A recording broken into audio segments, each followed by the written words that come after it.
Your neighbor Jim figured out that with Metro PCS, he gets unlimited data, talk, and text for $30, period. Babe, that color looks awesome. Just like he figured out that shopping with his wife will buy him a night with his buddies. That's Guys Night Out, figured out. You too figure it out. Switch to Metro PCS on the fast 4G LTE T-Mobile network for only $30, period. Metro PCS. Wireless. Figured out. Coverage not available in some areas. Plan includes first 1 gigabyte of data at up to 4G LTE speeds. See store or metropcs.com for details and terms and conditions and data management info.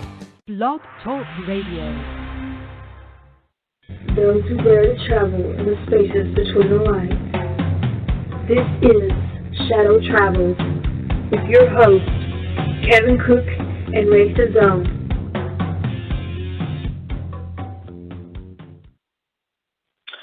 Hello, everybody, and welcome to Shadow Travels. This is our 4th or 5th episode. Now, I want to apologize for last week. If you tuned in, we were not on the air. Neither Ray nor I were able to make it, but we got a great show for you tonight. We actually have 2 guests tonight. Our first one is going to be head chef and owner of the Naples Hotel, Domonick Gallo. And then secondly, we have Mary Zobro from the Barnes-Hiscock Mansion. So she'll be on around 8:30. And Domonick, I believe, is in studio right now, so we're going to switch over to him. He's going to talk a little bit about the hotel and some of the amazing experiences there. So Ray will be joining us in a little while. He's running a little late tonight, but he will be on. So I'm going to switch over, and we'll say hello to Dom. Hello, Dom. Are you there? Yes, I am. How are you tonight? Good. How are you, sir? Thank you so much for joining us tonight. Well, it's a pleasure. Wanted to start with kind of having you talk a little bit about the history of the hotel, some of the amazing things that went on there. I was lucky enough to visit there last year and do an investigation, but I know that there's a lot of people listening that probably aren't too familiar with the hotel. Okay, well, the hotel's 120 years old. Where the hotel sits now, there was a tavern / hotel there before they built it. So we have some spirits from before the hotel was built, and then we have spirits that are there while the hotel, when they started out years ago. We have approximately 7 spirits at the hotel.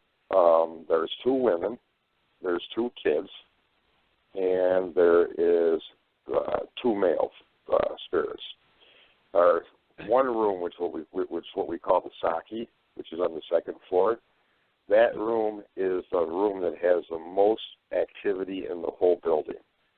That's the room where we had the opportunity to stay in that room, and I can definitely verify that. Right.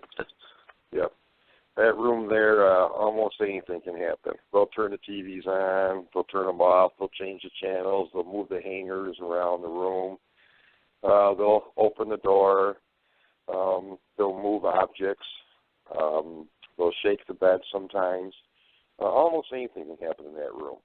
Then we have a couple other overnight stay rooms that have a little bit of activity, and then the rest of our rooms really have no activity on the 2nd floor.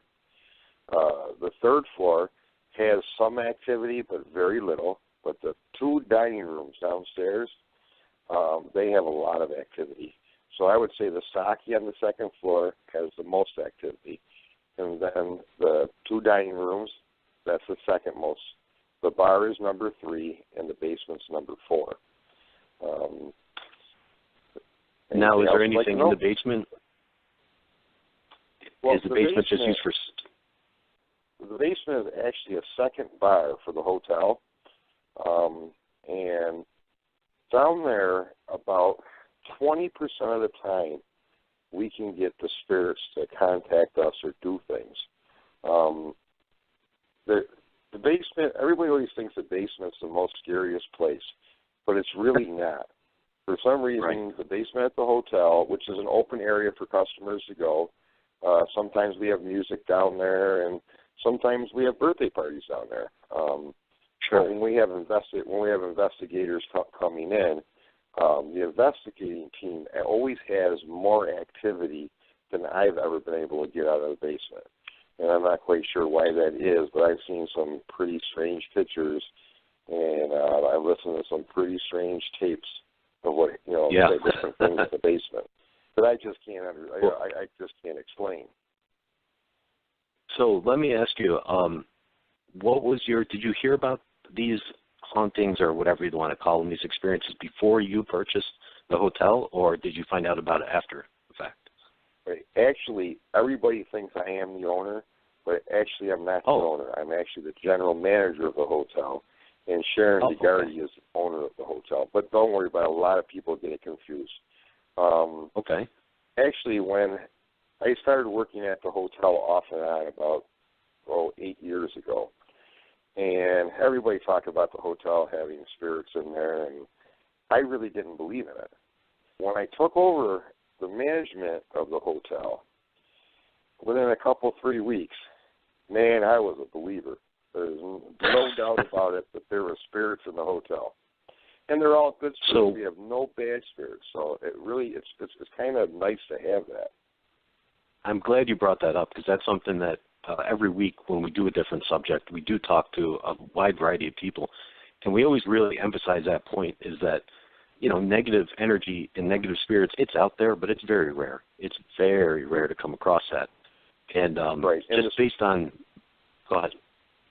No, well, the spirits at the hotel, I don't want to say they talk to me, okay? What I want to say is, like, all of a sudden I'll be downstairs, let's say I'm cooking or I'm doing something, and we have a room upstairs that's rented, and all of a sudden, somehow in my brain it comes out that there's a Ouija board in the Niagara. Now, I don't know how they do this.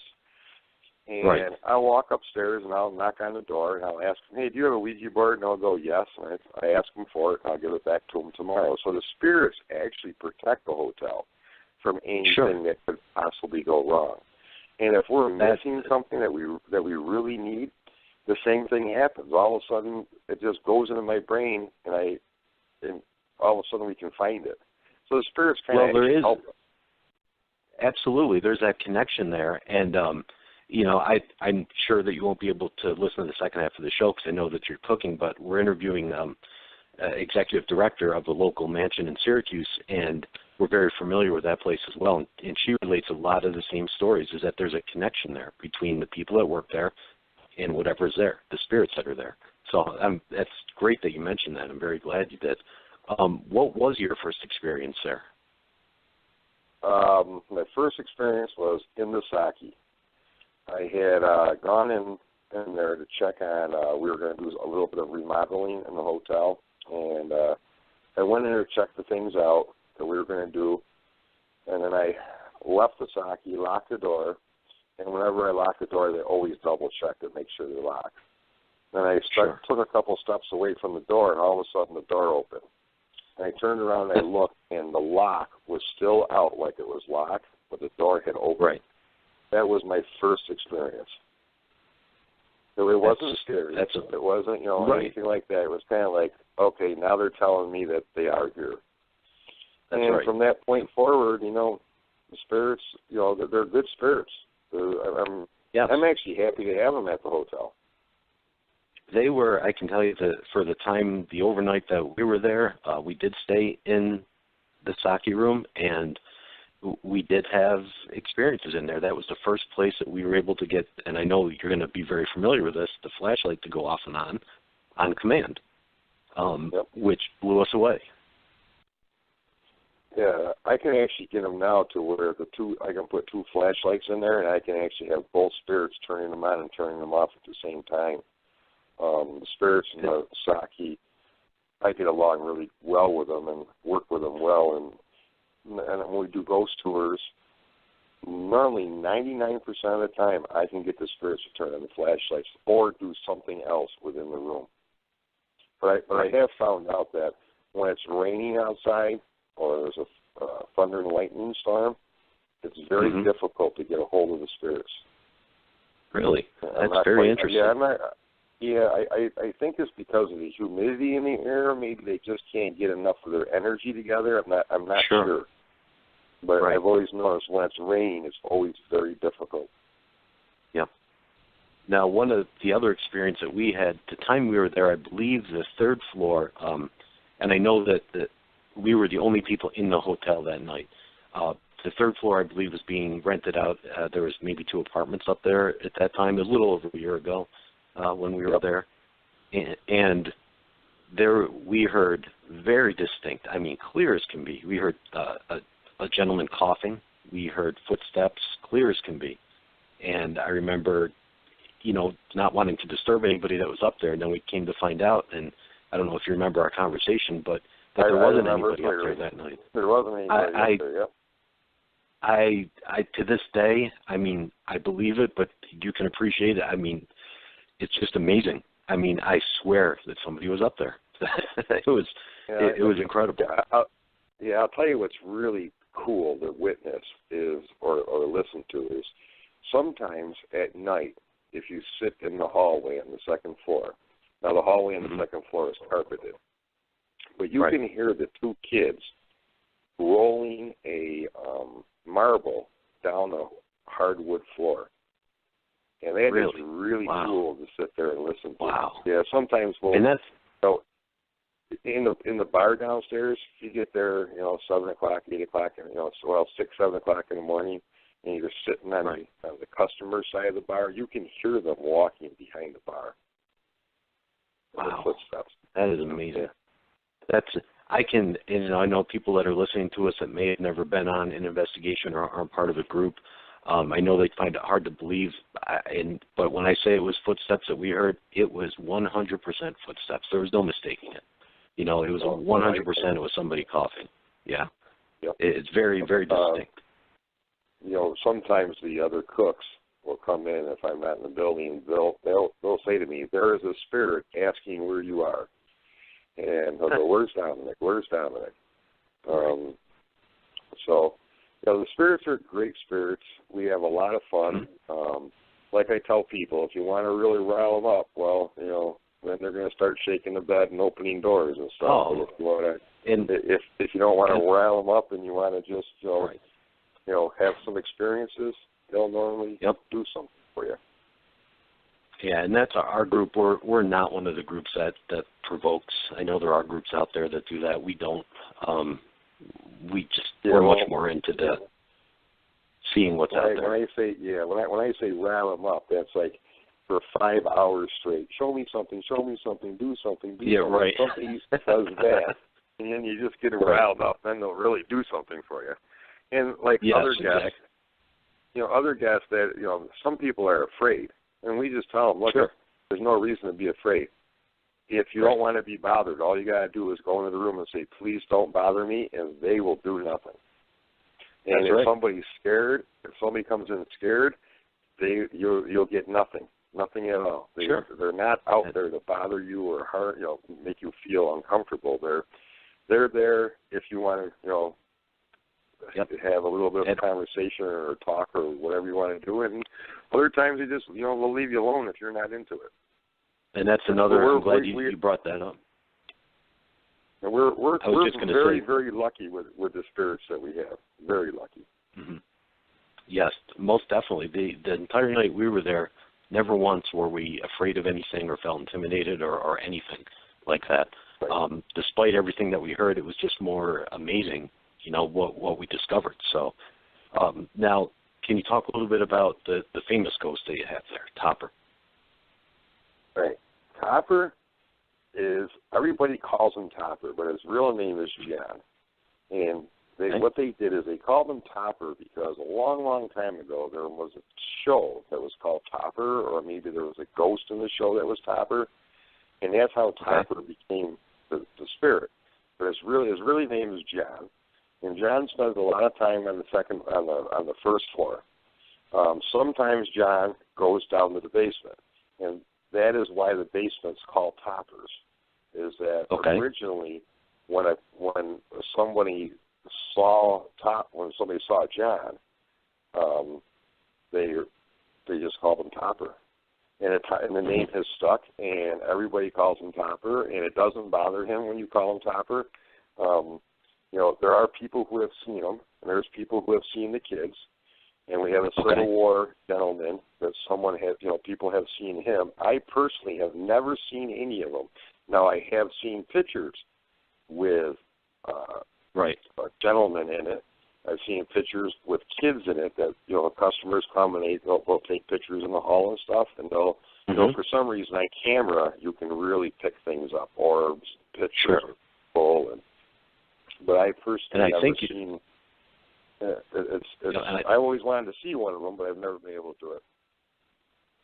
I think I remember you telling me that you have a picture there at the hotel that somebody took of one of the ladies in the upstairs. If you're looking at the hotel, it's the upstairs, second floor, left room, middle room, I think, in the window. Yes. Yeah. Yes. We have two pictures of two different time periods. That's pretty interesting.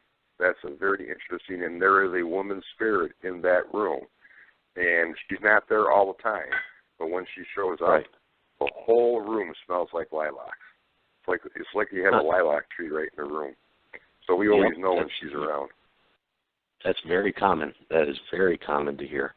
Lost my train of thought. Oh, which of the spirits shows up, or would you say is present most often? The two spirits in the sake. There are two gentlemen. Those are the ones that are... See, the hotel in its original, when they built it, it had 15 rooms on the second floor and 15 rooms on the third floor, and then one bathroom on each floor. So everybody used the same bathroom. And what happened was, now that the hotel now has rental, overnight stay rooms, and they're more than one room. So we actually took 3 rooms.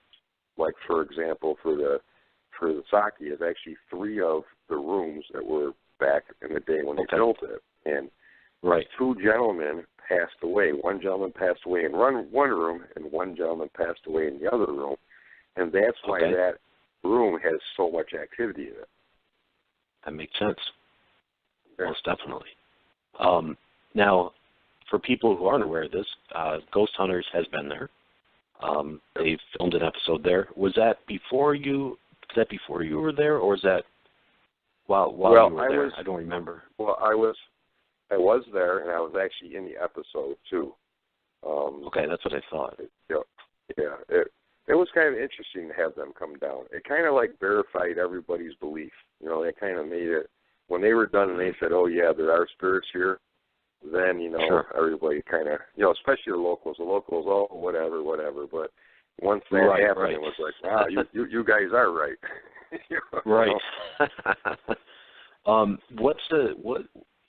Since you've been there, what's the guest experience that somebody's had that you've heard that they've told you about, as far as contact with a spirit? I would have to say it was. And you don't have to use any names or anything. It was about 2 years ago, and we had a couple stay in the sake for 3 nights. And the female person, she was really into the spirit world. And the husband, he was really into the spirits down at the bar. So he would stay in the bar, and she would stay upstairs. So, and I went in and I showed her, I gave her flashlights, I gave her some equipment, and said to her, try this, do that. And the last day they were there, I was walking up to my office, and he came out the door, and he said to me, last night, someone opened my door at about 2:15 in the morning, hollered, and then closed my door. And I said to him, well, did you have your door locked? Yes. And he said, well, there's only 2 people with keys, you and me. And seeing that there was nobody else in the hotel that night, I'm guessing your wife probably stirred up the spirits a little bit. So what I did is I went down to the camera room, and I looked at the cameras, and I saw his door open. Then I saw his door closed. Then I saw him come out, run up and down the hall, look around, and go back into his room.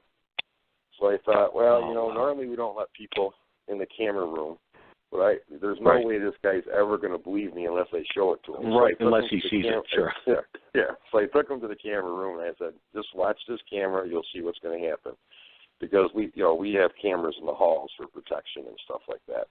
Right, and of course. He's watching the camera, and he sees his door open, sees it close, he sees himself come out, run around, and he just looked at me and said, what is that? And I said, that's the spirits. Your wife's been in there for 3 days, and, finally they had enough, and they opened and closed the door. And that was, that's one of them. There's so many of them. There are so many. Oh, sure, I can imagine. there's also a lot that people take pictures and they send them to me, and I debunk what's in the picture because has nothing to do with the spirit world. Oh, and most definitely. On the same time, I get just as many that I'm standing there looking at, going, "Wow, look at that! That's kind of cool." So right, exactly. It's a little bit of everything. It is. That's amazing. I mean, it was absolutely an amazing experience when we were there. It really was. I was going to ask you in regards to the first floor spirits. I think you had mentioned that there was an older woman. Is there an older woman that was in the dining room? Yes, her name is Alice. Her name is Alice, and Alice is the mother of the two kids that are there. Okay. And Alice stays pretty much in the front dining room, but the kids pretty much run all over the hotel. They go all over the place. And you can always tell when the kids are active. Do you know who the kids are? Has anybody done any research into who they may be or why they're there? This is all we know is that Alice and her kids came to the hotel. They got ill. Back then there was no penicillin or anything. And they passed away in the hotel. That's really all we know. And that's why there's been in not necessarily in a bad way, but there's just been quite a bit of death and quite a bit of tragedy at the hotel, so to speak. I mean, back in the late early 1900s when they really there was no medication, there wasn't anything to help people back then like there is today. Right. And that's how we ended up with the spirits. At least that's what we're told. Now we do get traveling spirits once in a while. A traveler will come in. And it'll be friends with one of the other spirits. Yeah, we do have traveling spirits. And they're friends of the other spirits, and they probably are, across the street or down the road from the hotel or wherever they're coming from. Sure. And, and once in a while we get a hold of them and have a little conversation with the flashlights and stuff. And people do bring them with them unknowingly. From place to place. They kind of hitchhike on people, so to speak. So they will definitely bring them in with them. Yes, we had a tour one time where this group of 5 people came in, and I put the flashlights out, and all of a sudden this flashlight started spinning in a circle, which is very abnormal for any kind of, our spirits will roll the flashlight back and forth, but they won't spin the flashlight. Right. So I said, well, that's awful strange. I've never seen the flashlight spin like that. And one of the ladies in the group said, I think that's my husband. And I looked at her and I said, well, how long ago did your husband pass away? And she said, about 3 months ago. And that's why we're here, is because something told me to come here. And I asked her what her husband's name was, and all of a sudden the flashlight turned on, and before you know it, they were talking to him and showing him pictures, and it was amazing to watch. I watched it for 2 hours. I couldn't believe it. And then all of a sudden, it was over with. He left. Just as soon as it started, it was done. That's incredible. That is absolutely amazing. It really is. As far as we always like to, whoever we have on, we like to let them talk a little bit about what's coming up at their place, at their venue. Do you have anything coming up? Obviously, probably no ghost tours until around Halloween. Well, no, actually, we do ghost tours year round. You do? This time of year, this time of year we only really do them on Sunday, Mondays, and Tuesdays, because the rest of the week all the rooms are rented. There's a lot going on. Sure. And we just don't have time to do the tours. Right. So, but we do them during the summer months. But like you said, Halloween time, everybody thinks that's the time. But really, I know. it's not how. I mean, Halloween time does not make a difference if it's in the middle of May or if it's Halloween. It doesn't matter. Absolutely. And it doesn't matter if it's daytime or nighttime. It has no bearing on it. The spirits are kind of like another. That's what I was going to say. That's another similarity with the second guest I had on at the mansion, is that we've been there countless times, but the staff swears that the most activity really occurs mid-afternoon to late afternoon, not necessarily at night. Right. And it sounds very similar to what you're saying. There's no rhyme or reason to it. It's just going to happen whenever they want to. Yep. So that's true. Fantastic. They're not any different than us. You know, they're. That's right. We just can't see them. I mean, that's the only difference. Or at least I should say Exactly. I can't see them. That's right. But now you get it we've anyway. had people. Yeah, I mean, we've had people come in for dinner and go on a tour or something, and I can't. I just can't do it. I'm one of the chefs. I'm cooking. So I'll tell the wait staff, open up the second dining room, put them in the second dining room, and then I'll run out and see them. And they'll have dinner, and I'll run out there, and I'll leave a flashlight, or I'll tell them a story, or tell them what to do. And about 40% of the time, those people will have some kind of action in the dining room. Normally, we get more action if I'm doing it, just because the spirits are used to me, and they know it. Absolutely. That's right. That is a very key part of it. Is a lot of people don't realize that they have to be comfortable with you as well to want to do those things. So, is there anything coming up at the hotel you'd like to tell everybody about? Any events? Do you have anything special going on you want to mention? As far as the spirit world, or as far as anything at all that you'd like to while you're on the air. We have we did this. We have a courtyard, and this year we put a tent out there. The tent's 20 by 50, and we put a hot dog and hamburger stand in there, and we have music on Thursday nights under there every Thursday, and it's last Thursday was our first Thursday, and we had well over 100 people show up, so we're really excited about the Thursday night music. And we have music on Friday night and Saturday night. And, there's awesome. Restaurants open full time now because summer's here. So it's an exciting time of year. I mean, when winter comes, it's kind of like, we all kind of like walk around with our heads down because there's not a lot going on in the wintertime. But when summer comes, the whole staff, everybody's all excited. People are coming and going. And we have a good group of people. Yeah. Fantastic. And if somebody wants to give you a call to set up either a tour or to rent a room, how would they get a hold of the hotel? They would. I mean, it would all matter what they actually want to do. There's 3 different numbers, and of course, because your cell phones make you stupid nowadays. Right. And unfortunately, I am not good on cell phones, but let me look real quick here. Sure. I can, like tours, they would call 585-330-2294, and that's for tours. As far as, believe it or not, I'm jumping on Facebook to get get the phone number at the hotel because I haven't even memorized it. That's fine. And you do have a Facebook page for the hotel, and you have a website, so people can check those out. Yep. I'll tell you, everybody should go to our Facebook, and if they want to see some pictures of spirits or see what the hotel's all about, they can hit our picture area, and if they scroll down to about 2 years ago, they will see a picture of a woman standing by a door, and behind that woman, they will see that lady is standing at the doorway of the sake, and behind her, they will actually see an outline of the gentleman that's in that room. I have seen that picture.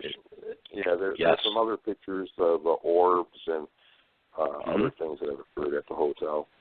Right. The number for room rentals or dinners would be 585-374-5630.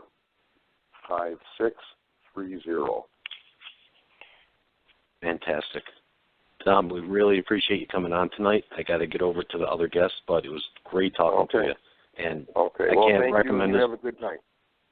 You too. Thanks a lot. Take care. All right. Yeah, bye. Naples Hotel, fantastic place to go. We have been there. We have investigated, and everything that Domonick says is absolutely true. So if you're in the area, down in the Finger Lakes, it's a beautiful area. Please check it out. Give him a call. More than accommodating guy. Just wonderful, wonderful place. So we're going to switch gears. We're going to bring it back up to Central New York now, and we're going to switch over to the Barnes-Hiscock Mansion on James Street. We're going to speak with Mary Zobro, who is the executive director and also historian for there. So let's bring Mary on right now. Mary, are you there? Yes, I'm here. Thanks for joining us tonight. Thank you for asking me. It's a pleasure to have. Sure. Pleasure to speak. Sure thing. So I don't know if you've been listening to the first half of the show and you heard us talking with Domonick from the Naples Hotel. Basically, we're going to talk a little bit about the Barnes-Hiscock Mansion, and obviously we've been there quite a bit, and we're kind of regulars there at this point. But let's start a little bit with the history of the mansion. What can you tell people that are listening that may not know about it? Sure. Well, we're located at 930 James Street. The home was originally built in 1853 by George and Rebecca Barnes. They were both ardent supporters of abolition and the temperance movement. They're most well known for their abolition work and their support for the abolition movement in the Underground Railroad. They held secret meetings within our home in the library to discuss the safest route once you reach Syracuse up north into Canada. He owned a newspaper to alert people of the meetings and the happenings in Syracuse. He was part of the Vigilante Committee, and just a really wonderful man that did a lot for the local community, well-loved by the local community as well, but just a very big supporter of the Underground Railroad. We do even have our New York State, part of the New York State Freedom Trail for his work on the Underground Railroad. And for those that aren't familiar with, I guess, the big event in Syracuse that he was involved in, they refer to it as the Jerry Rescue. The Jerry Rescue of 1851. What happened was the slave law was passed, and it basically stated that anyone who was caught assisting or aiding a fugitive slave in escaping could be fined. Oh, are you there, Mary? Hello? Yep, are you there? Hello? Yep, are you there? Hello? Hello? Yep, Hello? we're still here. Can you hear me? Can you hear me? Yes. Hello? Okay. Yep. Can you hear me? Okay. Yes. We're still here. You're cutting in and out a little bit, but go ahead if you can still hear me. Sure. So the Jerry Rescue, what happened was there was a man in Syracuse named Jerry who had been a slave at one point. So I had been living in Syracuse and working in Syracuse. And these fugitive slave catchers came to Syracuse and claimed that Jerry had stolen something and arrested him on that pretense. When they later found out that they had actually arrested Jerry under the Fugitive Slave Act, about 3,000 Syracusans went out and broke him out of jail. He was then recaptured and brought back, but he was eventually freed a second time where he was able to successfully escape Syracuse and eventually make his way into Canada. George Barnes' main role, other than being part of the Vigilante Committee, was that he used his newspaper to report on the happenings of the Jerry Rescue, as well as provided the bail money for those that were arrested who were found guilty of assisting Jerry, one of which was an African-American man whose bail alone just for himself was $4,000. He worked with the Sedgwicks and many other families in Syracuse during this upsurge of abolitionist activity in Syracuse in the 1850s. Okay, so there was definitely a lot of people coming and going from the house, as you said, whether it was known or unknown. It seemed like a place of constant activity, so to speak. Yes. Okay. And who are some of the other famous people that they would have had there that maybe some of the people listening in would be familiar with? Sure. People such as Elizabeth Cady Stanton, Garrett Smith, Reverend Samuel Joseph May, very well-known supporters of the abolition movement. And were they there on a known basis? I mean, because they're fairly famous people, even in their time. So would it be known that they were there, or were they part of the secret meetings? They were part of the secret meetings as well. But, again, George Barnes was a very prominent man in Syracuse, so he would have notable figures from Syracuse itself to his home regularly for dinner, for parties. He was a very prominent man in Syracuse. Let's fast forward quite a bit. Who comes into possession of the house after the Barnes family? How does? Sure. George and Rebecca had 3 children, one of which was the only one to live into adulthood. Her name was Bessie, or Mary Elizabeth. She married a man known as Judge Hiscock, and they took over the home in 1895 and until Judge Hiscock's passing in 1946. Okay, and then after that, it kind of changed hands throughout the family. Is that, until it kind of, I don't know what the right word is, kind of went into a dilapidated state for a while? Sure. Well, what happened was Judge Hiscock passed away in 1946, and the house was gifted to what's now known as the Syracuse Community Foundation. They gave a temporary lease to Lemoyne in 1947, which is a Jesuit college here in Syracuse. After that one-year lease, the house was actually going to be torn down, and a women's social club took it over in 1949, and they were known as the Corinthian Club. They owned it for 60 years, but they fell on financial hard times, and things like the infrastructure and just there was deterioration in the rooms. They could no longer afford the upkeep. So the foundation bought the home for $5, and we have the mission of maintenance, preservation, and restoration of this beautiful historic property here in Syracuse.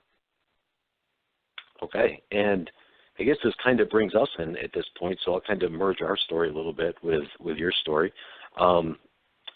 We were asked to come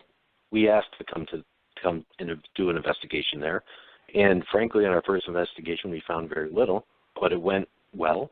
It was a good investigation, it was a good time, and it was a great place to go, so we were asked back.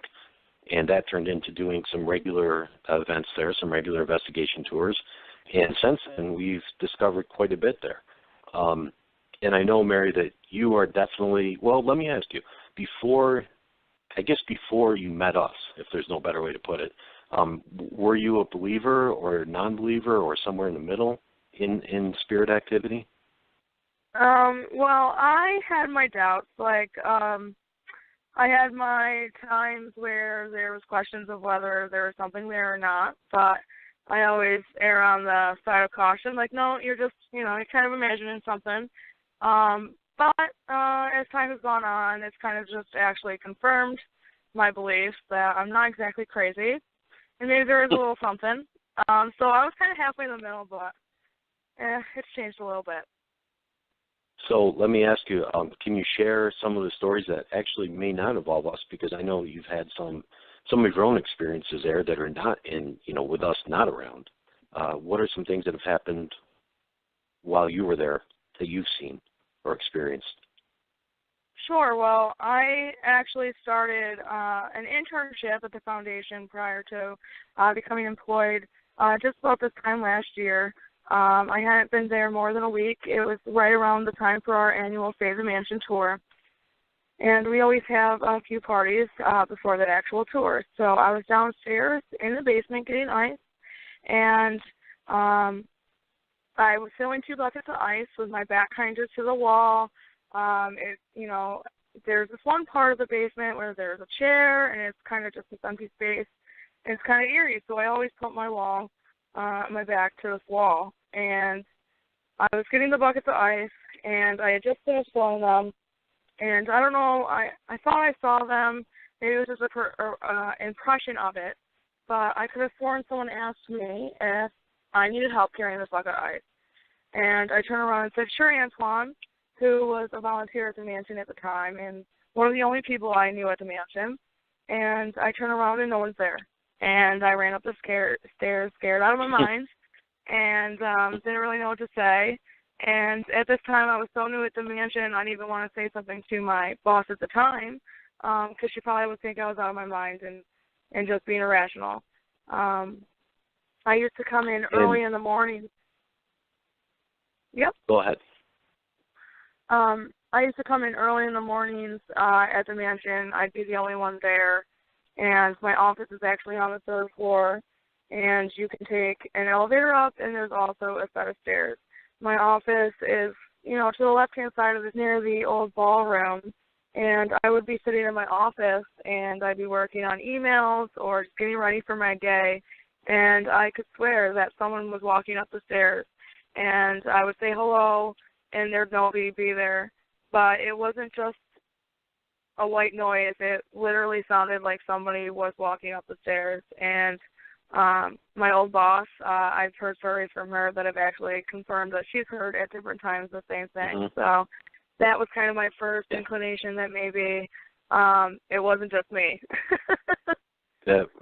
And even since then, there's been other staff that have experienced things. And most recently, there's 3 other staff members that have experienced, I guess you can call it a blue orb or a blue light. And it's been at all different times and different places. And it seems to only be connected to staff members, which is something that we're still kind of exploring and seems very interesting to us. And I believe that you saw that at one time, too, when you were standing around with some of the other staff members. Yes, I saw it once when I was standing around with 2 other people, one my boss and one a coworker, and we had been talking about experiences going on, and we had had a long day, and 2 of us were staying for me and the other was leaving, and we had heard a loud noise, and then we had turned the high-pitched noise of like the faucet turning on, and all of a sudden we saw this flash of light, and we thought maybe it had been lightning and the weather was bad and it wasn't, or maybe there was something wrong with the lights and it wasn't that. And we could have sworn that it was just a blue flash of light that kind of formed around us and moved away. Before that even happened, what kind of sparked all of that was a week or 2 before we had an event and I was closing up for the night. And I went upstairs, and we have 3 official, in a sense, museum rooms now, and there's 3 bedrooms. And I was moving the stanchions to put in front of the rooms, and all of a sudden, when I went to reach for the one stanchion, I felt this energy kind of surround me. And sometimes at the mansion, like if I'm in the basement, for instance, I get a little eerie, the hair stands up a little bit, I just get a little uneasy. This wasn't cold, I wasn't uneasy. It was warm almost and soft, like it didn't scare me.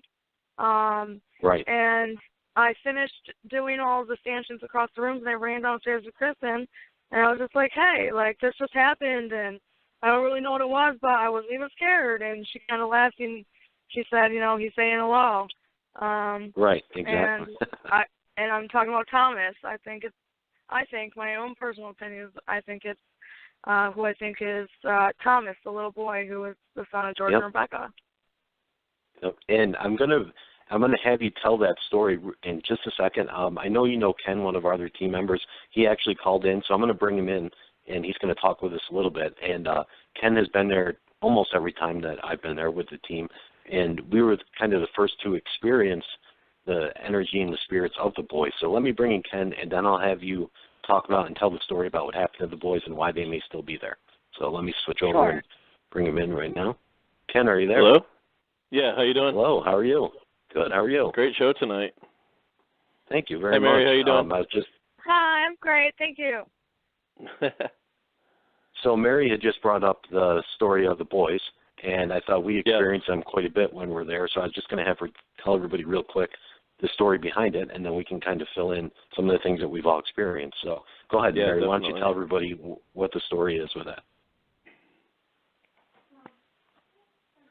Sure. So George and Rebecca, like I said, they had 3 children, one of which died as an infant, and Thomas, their other son, he actually lived until the age of 11.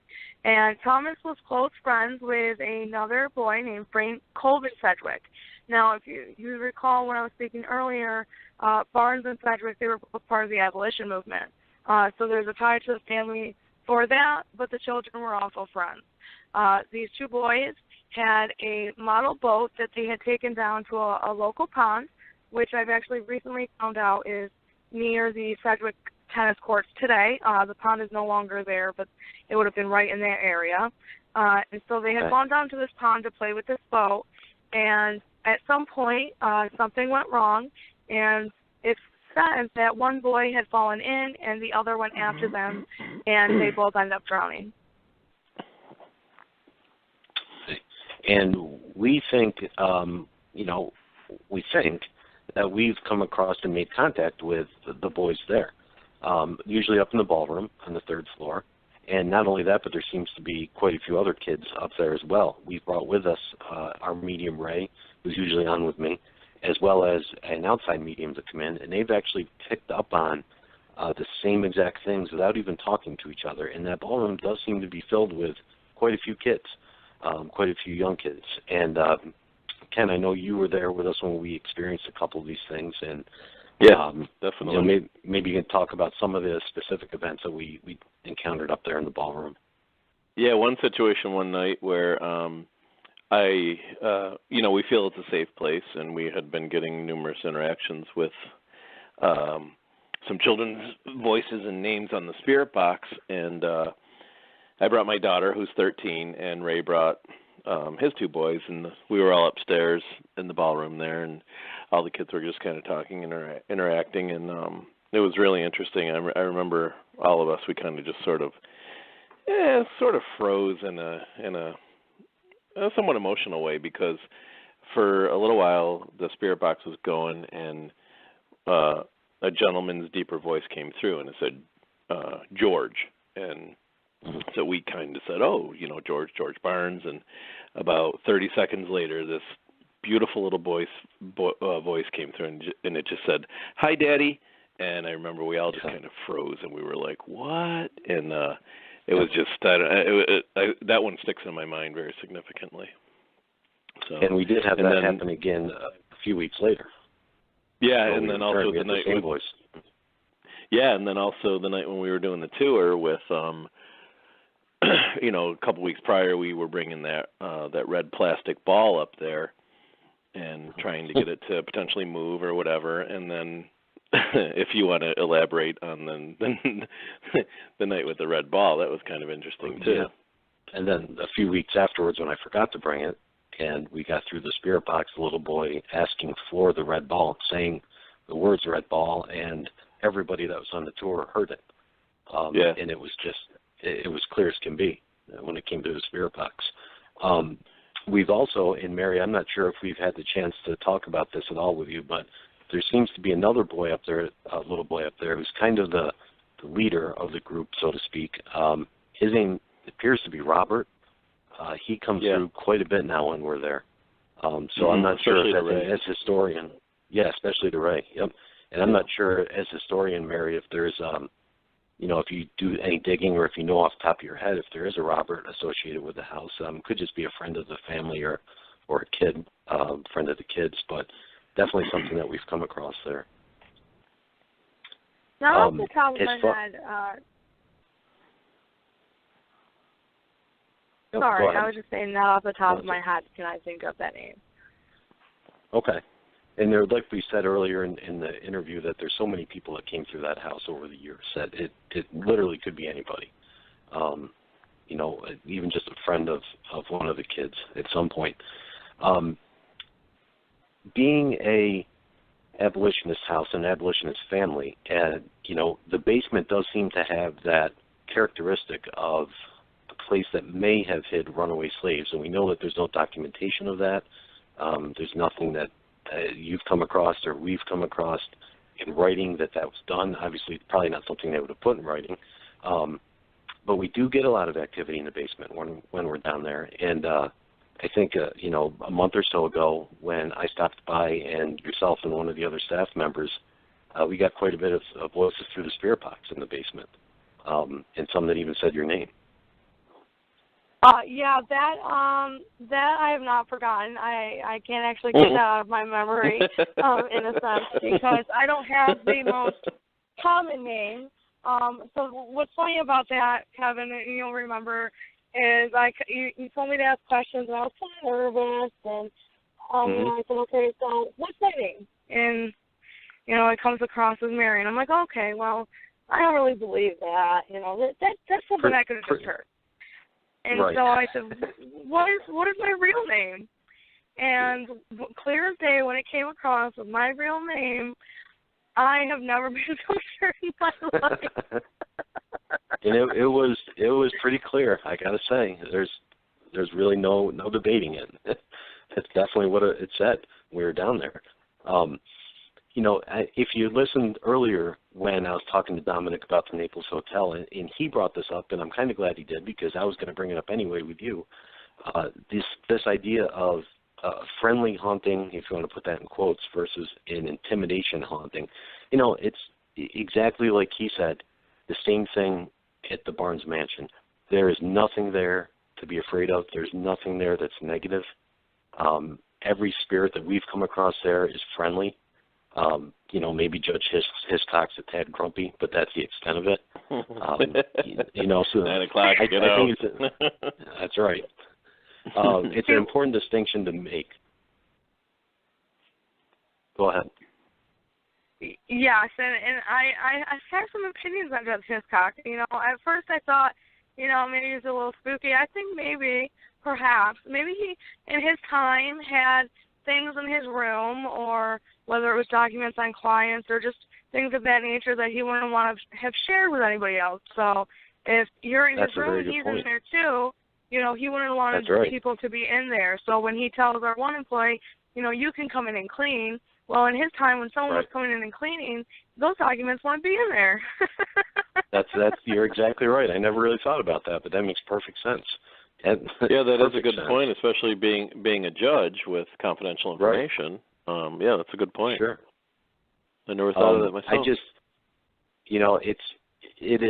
I think it's always very important to make sure that people know that, what we do there is not a haunted house. It's not something like that. It's a friendly investigation where we occasionally can make some contact with some friendly spirits. It's a piece of history. It's not a haunted house. And, same thing with the Naples Hotel. Piece of history, not a haunted hotel. I mean, yes and no, And I know that's definitely important to make sure the mansion isn't labeled as such, and it's really not. Kevin, go ahead. Can I quickly talk about our one female medium immediately connected with Elizabeth, who was coming through to her, and she at one point said, I really enjoy having all these people and all these events. I really wish there were some fresh flowers here.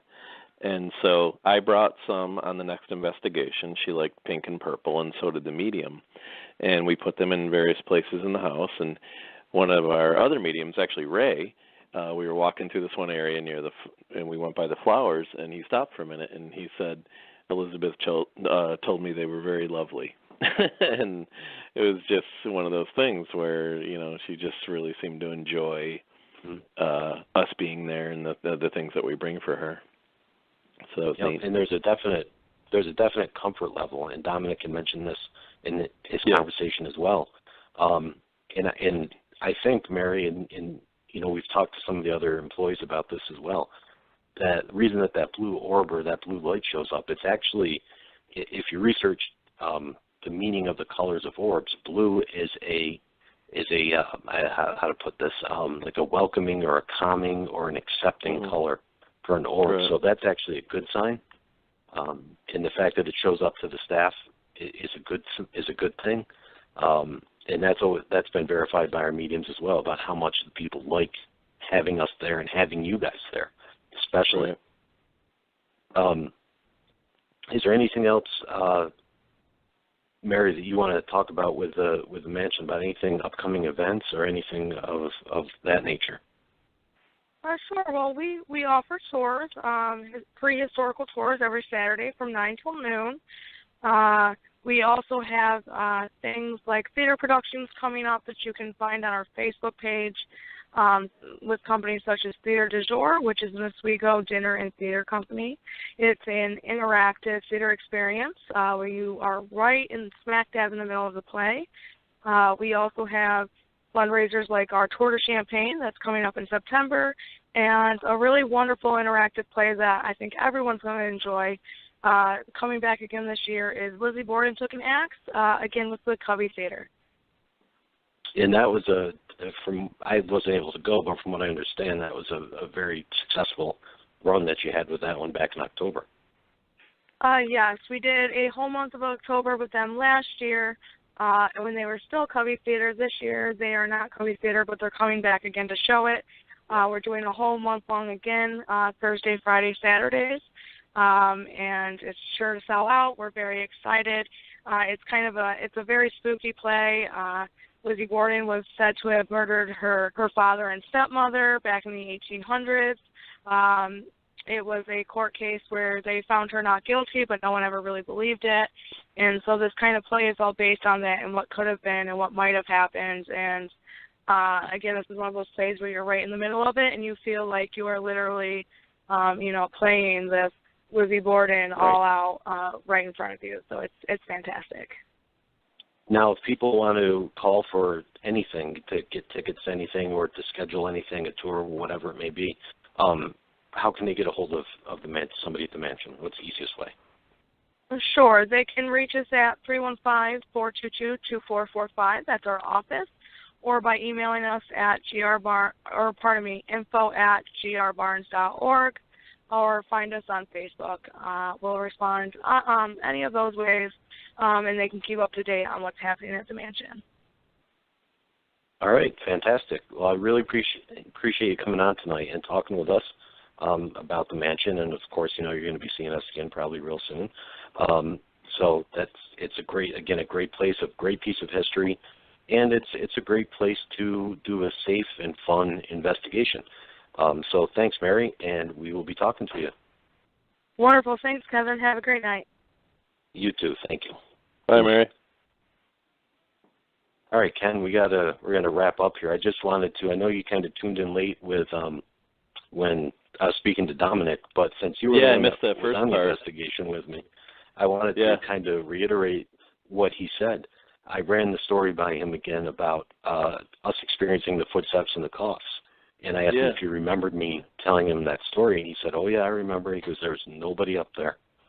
So that gave me the biggest chills. That gave me the biggest chills when you told me that no one was there because that was so distinct. I told him it was absolute. I told him it was amazing. It was absolutely amazing. At least 3 or 4 different times the cough was very distinct. Yes. He said that lately, or you can hear on the second floor, which is carpeted. They can hear the children rolling a marble up and down the hallway. Really? A lot of times, yeah. He said it's very, again, very distinct, and that's definitely what it is. He's had a lot of success with the flashlights going off and on lately, and, again, good all-around safe spirits and a safe environment. And they've even captured something on DVR. I don't know if you had tuned in at that point. I missed most of it.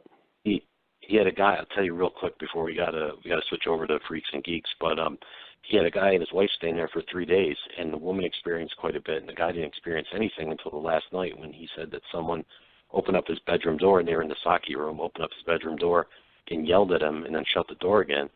And Domonick said, "Well, you were the only two in the hotel." So they went back and they reviewed the DVR, and there's the guy's door opening and closing. And then the guy comes out and goes up and down the hall looking for someone. Oh, man! Yeah, we gotta check that out. That's what I told him. We will definitely be back for sure. That's interesting, and I don't know if you had a chance to tell, but remember when we were on our way out to go home at 5:30 in the morning, and I stepped out in the hallway and I jumped back in the room because right at the stairwell it looked like there was a man standing there. It looked like.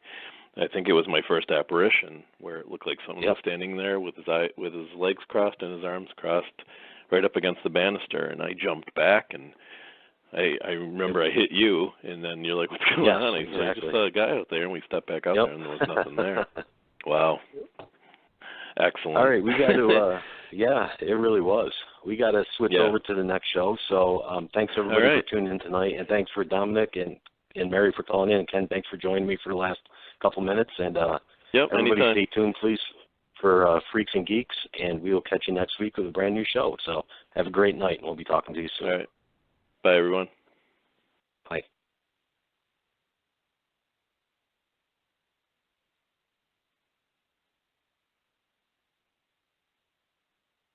The Exchange Hotel's third annual paranormal conference, held at the Civil War Medical Museum in Gordonsville, Virginia, June 17th and 18th. Public investigations from 8 p.m. to 1 a.m. on both nights. Starting 10 a.m. Saturday morning, enjoy special guest speakers such as Chris Balazone, Tim Hoover, and Scott Spangler, Happy Sar O'Keefe, the Connor Sisters, Rodney Shortridge, and more. Special guest appearances by Walking Dead's Santiago Sorello and Jeremy Ambler. Special guest readers, intuitive mediums Meredith McDonough, Nancy Waltz, and psychic medium Pat Bussard O'Keefe. General admission tickets include self-guided tour of museum and the grounds, unlimited access to exhibits, lectures, raffles, and hourly giveaways. Psychic readings and night investigation tickets may be purchased separately. General admission is $10.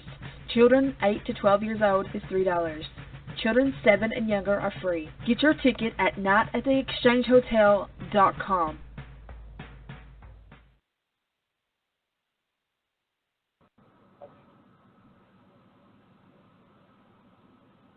Hey guys, welcome to Freqs and Geeks. This is Carrie. April, are you with us? Yep, I'm here. Can you hear me? Yep. Sweet. Oh, thank God. Yeah, my computer is going slow as crap, but thankfully I got this tab open, so that's great.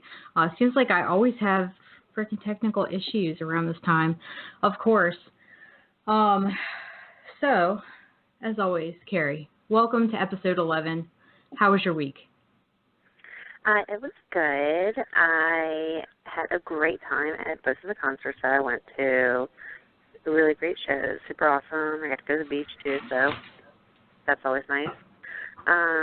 Pretty excited with my kids last week of school. They get out Friday. And then, of course, excited about going to the Paracon at the Exchange Hotel on Saturday. How about you? Yeah, I'm super excited about that. The Paracon, I have been looking forward to this thing for months now, and I just can't imagine that it's going to be anything less than absolutely stellar.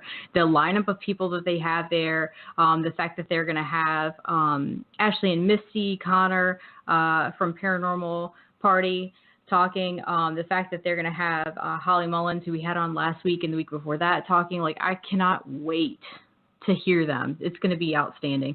Ryan Jones is going to be there with his freaky self, so that's outstanding. Can't wait to see him either. I haven't seen him in a while. Just really looking forward to it. And I'm really looking forward to seeing this black tablecloth. I feel like we need to, like, sew some lace onto it or something to make it kind of grungy. I don't know. Yeah, we'll do it up. I was thinking like some silver stars, make it look like a wizard cape. Ooh, yeah. Ooh. Maybe some, like, we could do like DNA. Maybe we could make it look like DNA, like the helixes and stuff like that. DNA. That would be so awesome. Let's do it. Craft project, you and me. We'll show up early and just craft. Get that like puffy paint. Yeah. That would be exciting. Oh, excellent.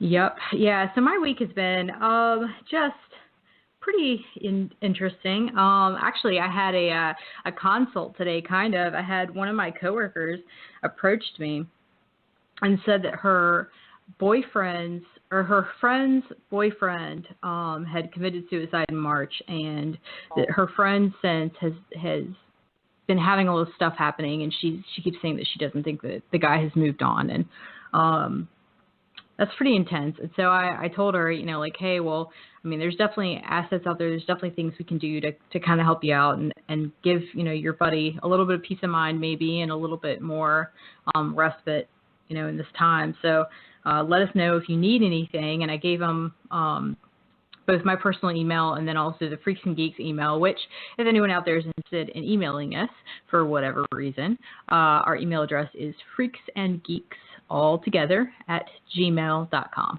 So hopefully we should be getting an email from her as soon as she's able. I know that her friend's extremely concerned about what's been going on in her house, so we'll see how that goes. But hopefully we can give her a little bit of peace.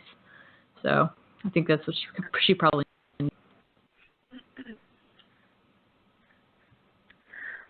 Well, hopefully we'll be able to help her. Yeah, I mean that's kind of what you end up getting into the ghost hunting thing for. The fact that you get to go to all these historical places and you get to kind of roam around through history is it's really an aside to the positive aspects that come from just helping someone when they're in need. And I think that ghost hunting, particularly doing paranormal investigations, is it's just a really incredible way to do that, because there's so many other people out there. Like people can make somebody else feel better or feel good by doing their. People can make somebody else feel good by doing somebody's hair.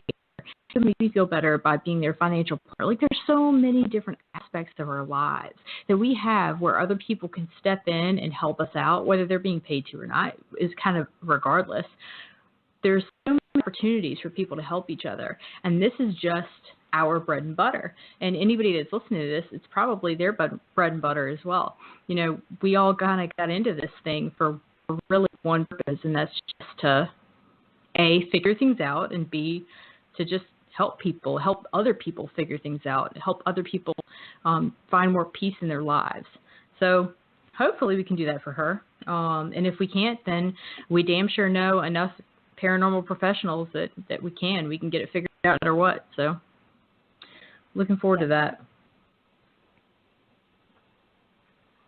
I think that is like a really important part of this whole investigating the paranormal, not just, the Center for historical sites and all that, but being able to interact with people when in some cases they might be experiencing so much that they might just be at the end of their rope and not know what to do. And, just the idea that we can provide some sort of help to them, whether there's something paranormal going on or not, I think is really important. Yeah, I agree. Yep, I definitely agree. I mean, you and I have both had our own close personal experiences with suicide, and I know that it's something that's just extremely destructive in so many people's lives. It's a ripple effect. So one person decides to do something, and then it really affects everyone that's around them as well. So hopefully we can give her some peace, and maybe through that find some peace ourselves. Who knows? Yes. So our episode tonight is on principles of investigation, and I'm not going to lie, because I'm just not going to do that on this. And you and I have talked about this before. Even if it's unpopular, I'm just not going to do it. I have not been looking forward to this episode because I've been really afraid it's going to be boring. But now that I have actually started to research and had a few interesting ideas, I think that it might be anything but. So okay. I don't know what your plan was, but I found this quiz online, because you can find anything on the internet. Paranormal, basically principles of investigation / paranormal knowledge. And I want to take it. I want to take it live on air. And you know what? I think it should be a group thing. I have not looked at the questions. I swear I have not looked at the questions. I read the first two, and I was like, yeah, this should be fun. Okay. So maybe we can give the link. Yep, and, that sounds great. We can all take it together. All right, hold on. I'm going to do that. If anyone wants to take it with us, we can post the links and chat on Blog Talk and over at vibradionetwork.org, as well as on our Facebook page. All right, hang on. My internet is being slow as crap, but I'm going to do this. Doing it. All right. Oh my God, this thing looks like insanity, and I'm just excited about it.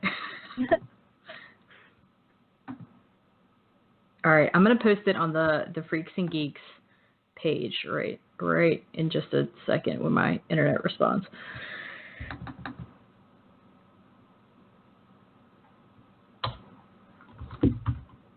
Oh God, do you know what go means?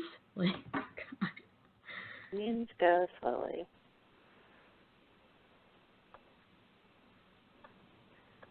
Sometimes I feel like the internet is wonderful, but it goes so slowly. I feel like I'm hand cranking like a Model T or something.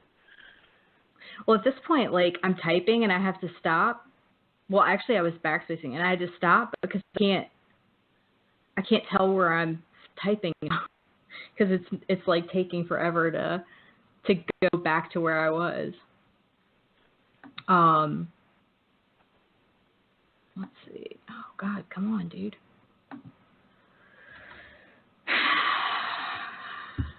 F my life. Oh, yay. Yes. So here's another fun fact while we're sitting here waiting for the hand crank internet to boot up.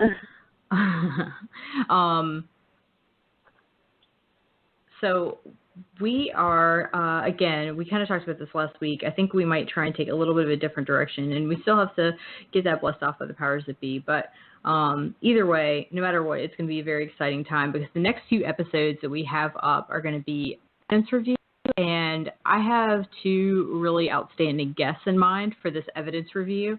And the first one might not be able to make it, so we might have to actually switch up the lineup and not do pictures like imagery analysis, if you will. Okay. For those of you that know me, we have to. I actually have to do the EV.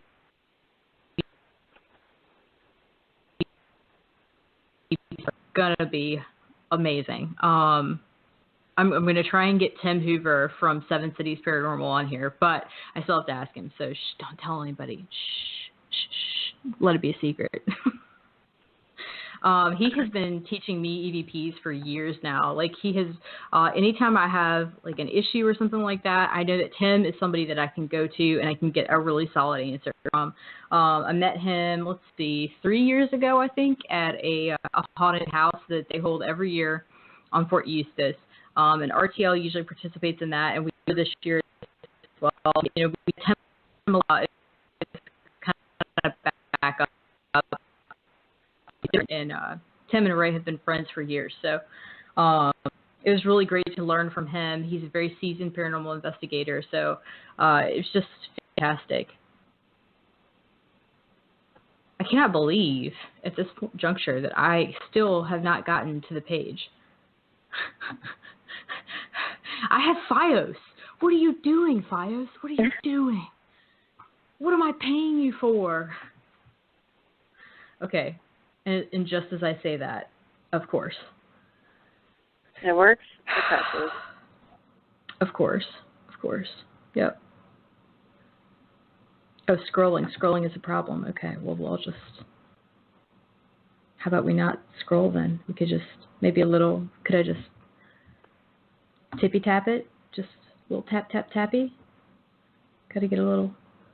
Nope. Wheel of Death? Could I just maybe... Thank you. Could I just... Okay, maybe a little bit more, just a little. No go. Well, we're going. We're doing something. Yes. All right. Okay. All right. Boom. Quiz is up. Please go to the Freqs and Geeks page and like us, number one, and then also go ahead and start taking this quiz with us because this should be interesting. Let's see. And if you need some direction, it's facebook.com/Freqs, Freqs, and Geeks, Geeks. Yep. All right, so are you ready for this? I am ready. Okay. Question number 1. What is a poltergeist? And our options are a noisy spirit that is typically self-manifested, a demon ghost that is out to hurt or possess you, a ghost or spirit that is attached to a person, not necessarily a place, or a malevolent ghost. Poltergeist in German, am I right here, Carrie, means noisy spirit, right? So we're going to have to go with noisy spirit. Oh, God, I hope I pass. All right. Number 2. What is matrixing and why is it important for para-investigators to have a logical understanding of it? It says logical. I'm not going to lie to you. A logical understanding of it. A, matrixing is the combination of many things to create a new thing, and it is important to understand because it could be a sign of logical explanations that are making a new paranormal experience. B, matrixing is similar to deja vu, and it's important to understand because it could be a factor into people's imaginations or interpretations of everyday things as paranormal. C, matrixing is a naturally occurring mind game or trickery that happens when the analytical and logical side of the brain tries to make sense of something it does not understand, trying to form it into a pattern it recognizes. It is important to understand matrixing because it is a common everyday occurrence that may explain certain things reported in a location, i.e., a combination of smells forming one different smell, optical illusions, and hearing voices or music out of white noise. Or D, matrixing is when one thing is interpreted as something else. Well, I think that there's elements of matrixing in almost all of these answers. Mhm. I mean, me personally, I would go with C. Matrixing is a naturally occurring mind game or trickery that happens when the analytical and logical side of the brain tries to make sense of something it does not understand. Blah, blah, blah, blah, blah. Pattern it recognizes, and then blah, blah, blah. So that's what I would go with, but there's other elements within the other answers that are just as correct. So that's the one I would go with, too. So that's probably the most correct of all of them. Although, I mean, it is when one thing is interpreted as something else. Like, it definitely can be that. So if you have, like if you think of those, the 3D, like, posters that they used to have back in the early 90s, all you 90s kids will remember, you used to have to, like, zoom your face in and out to, like, see the image. Well, really what that is it's your brain interpreting this pattern into a different thing. And so you're just basically trying to get the pattern right so that you can recognize what it is in this image. I was never really very good at that, so I don't know what that says about me. I think it would kind of be also that pareidolia would probably fall under that. Mm-hmm. Which pareidolia is? It's your brain perceiving something that it's seeing as a face or a figure. Yep. I am still loading the chat as well. So hopefully nothing's going on in chat. Yeah, what is the... Yeah. This is just clown shoes tonight. What is the reason for the lights out theory? Okay, what's A? Because it's just so much for fun. So much fun, I'm guessing. Interesting and awesome when it's in the dark. Oh, I like it in the dark. And in the park. Sometimes on the park. Because most para-investigators have day jobs that they have to work and are only available during the evening and overnight hours. And it's just polite to keep the lights off at a private residence at night when people are trying to sleep. Oh, I'm enjoying this. C, being in the dark helps heighten other senses. Makes it easier to see and capture images and apparitions on film, and it highly reduces the natural EMF level within the house and helps limit natural interference by cutting as many power sources as possible. Or D, because entities and ghosts are scared of the light. Well, I want to say D. I'm going to have to go with C. Yeah, I mean, I think legit the closest answer is C, but again, there could be elements of truth in all that, really. So, because it's just so much for fun, well, yeah, I mean, it is kind of, like, it does add to the ambience. I'm not going to lie to you. You know, you go on a ghost hunt, you want to turn the lights out. Interesting and awesome when it's in the dark. I mean, yeah. Because most para-investigators have day jobs that they have to work. Hashtag true dat. And are only available during the evening and overnight hours. Yeah, that's pretty much true. It's just polite to keep the lights off at private residences at night when people are trying to sleep. Well, I damn sure hope that during your investigation, there is nobody sleeping in that house. Like, why would they be sleeping? For what purpose? No, there's no sleeping at paranormal investigations. You don't do that. Sometimes you're investigating and you've been there for hours and you're really tired and you catch a nap. Oh, let me catch you catching a nap. Let me catch you taking a nap on a paranormal investigation. You are going to think the world is ending when you wake up. I'm going to be jumping on you and all sorts of stuff. Either that or I'll just draw on you and I won't tell you. I'll let you walk around with it. I'll take all sorts of pictures and I'll be like, oh, wait, I think I see something. There's an anomaly behind you. And I'll just keep taking pictures. Now you know. All right. So, well, actually, you know what? Let's kind of talk about that for a second, because I think that's an important question, right? So why do we turn the lights out? And what this girl, her name is Morty, that's the person who made the quiz, what this girl is saying, that being in the dark helps heighten our other senses, makes it easier to see or capture images and apparitions on film, and it highly reduces natural EMF levels within the house and helps limit natural interference by cutting as many power sources as possible. That logic is not altogether flawed.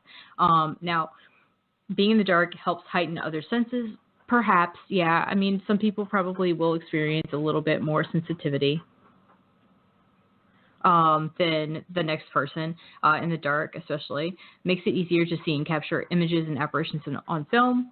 Well, I guess it kind of depends on what kind of apparitions you're seeing, what kind of stuff you're seeing. So a lot of the most famous paranormal photographs have been photographs that were just taken in normal experiences. People, somebody just took a picture of the staircase and there just so happened to be an entity on the staircase and they happened to capture it. That's something we're going to go into as a part of that evidence review. So you can capture that anytime. I mean, I don't think it really makes it easier necessarily, but it might.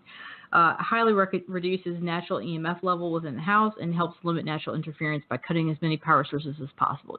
Yes, absolutely. You do want to make sure that if you're getting, I would say the first step during the beginning of the investigation is to go ahead and do an assessment of the home. Like, do a walkthrough, take your K2 with you, take your millimeter with you, go ahead and see what the natural levels of EMF are in the home, because that is going to be a factor. And now, while you don't always want to go into an investigation and say, okay, well, I'm going to let my tech lead me. You don't want to just have tech experiences. You want to make sure that if you have personal experiences, if you have, things where maybe you get goosebumps or you just have a feeling or whatever, you want to give those things credence as well. While they won't, God, of course, crazy shit is happening in my house. Go figure, because I'm on the radio. So when you have those personal experiences, when you have those experiences, it sounds like doors closing. No, it's something scratching on the wall behind me. It's cool, man. Oh, I'm just not going to freak out. It's fine. It's totally fine. I'm just going to, keep on going like nothing's happening. Save me. Investigate your house. It's just when I'm on the radio. It's just Tuesday nights. I have no idea. Like, it doesn't happen any other time. It's weird. So you're going to have to come on a Tuesday night if you want to do it, because otherwise you're not going to get anything. Anyway, going back to what I was saying. So an episode live from April's house. Oh my God! And we could do an investigation. That would be fun, actually. We should do that. That'd be fun. Yeah. And especially since the girls will be out of school, then it's like, Yep. It might be them scratching on the walls. Well, the good thing is that I'm in headphones right now, so I can only hear just a little bit of what's going on. So you can probably hear a hell of a lot more of what's going on in my house than I can. So if you hear something, just keep it to yourself, because I don't want to know. Nope, I don't want to know. That will freak me out. So I'm just going to pretend like that's not happening. Anyway. So during these investigations, you definitely want to make sure that you are giving every credence that you can to your tech devices, of course, but don't like just completely dismiss people's feelings. And that's something that I have had to come to realize over years, is that people's personal experiences they're still weighty, because if you have a personal experience and it just so happens that one of the witnesses has had a very similar personal experience that maybe you didn't even know about, that's the best case scenario, is that you didn't even know that that witness had that same experience, and you're able to say, like, I felt like I was falling, I felt vertigo, I was nauseous in this one area, and then that person has had that same exact experience that has terrified them and has creeped them out. It all goes back to that same thing we were talking about earlier, which is helping people, right? So suddenly they have somebody else that's able to say, you are not crazy and you are not alone. I have had the exact same experience. Nothing's wrong with you. So still give that credence to human experiences. But the first thing you want to do in a house before you start your investigation is you want to do a tech walkthrough. You want to be able to note any areas of high EMF. You want to say, hey, this power box here is emitting an extremely high level of EMF. So if you catch anything in this area, just let it be something in the back of your head. This EMF is really high here. So that's my soapbox on that one. I think it's always important to be honest, with tact when you're investigating, particularly with a private residence. You don't just be as honest as possible. Yep, absolutely. Absolutely. Let's see. All right. So back to our quiz, I guess. God, the cats are looking around all crazy. I hate it when that happens. I hate it when they do that. Okay. What is an inhuman? A, any type of spirit that is not or never was a human, whether it be an animal spirit, demonic, or angelic, or anything metaphysical or otherwise. B, a demonic ghost. C, anything that is metaphysical or mythological in nature that is out of the ordinary. Or D, an angelic entity. Well, I think it's pretty easily A. Well, it's pretty easily another choice. They're also a group of Marvel characters. Is that where we're going right now? Is that what we're doing? Okay. I mean, I just wanted to interject and just say that would have been another good option that they should have put as a choice. Well, you're not wrong. So that's great. What do you think of inhuman entities? Like, what is your stance on that? What would I define it as, or what's my take? Both. Both. Okay. So I would define it as a being who is not now and never has been in a human body as we define it. So I guess that would be things, it would be aliens, it would be like Bigfoot or like nature spirits or angels or like fairies if you want to just go nuts. Anything that's ever been a human being. That has never been a human being? Never been a human being.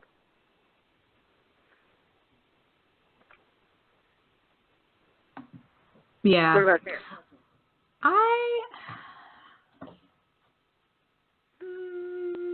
I don't know. I think that there is such a thing, but I think that it's so rare that I don't think that it just comes along. I think that ghosts, for the most part, are like people, right? So you have the entire spectrum. You have good ghosts, that are friendly and, or good entities that are friendly, whatever you'd like to call it.